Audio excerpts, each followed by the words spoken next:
لا تكن معركة من معارك الحياة ضد الناس، لأن البشر عندهم في رحلة حياتهم معارك كتيرة قوي.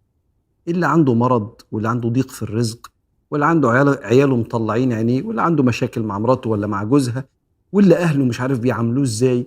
فأنت لما حد يخش حياتك ما تبقاش عبء عليه، خليك ونس، سند، دعم، لأن ده دورنا في الحياة مع بعض. إحنا دورنا في الحياة إن إحنا نسند بعض. النبي اللي قال كده، قال المسلم للمسلم كالبنيان يشد بعضه بعضا، مش كالمعول الفاس اللي بيكسر في خلق الله.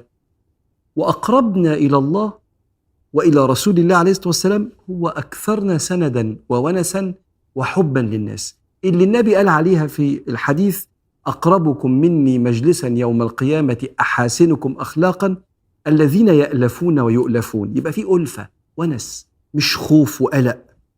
الصحابة شافوا النبي كده، شافوا النبي بيدي كل واحد قيمته، فأي حد يتعامل مع النبي يحس وهو ماشي إنه كبير. مش النبي اللي كبير، النبي كبير الكبرى.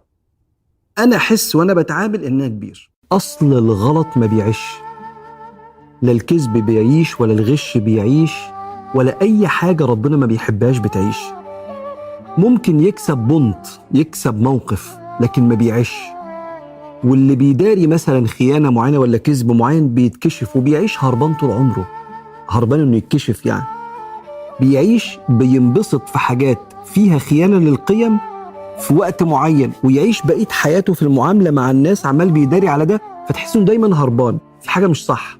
الباطل زهوق.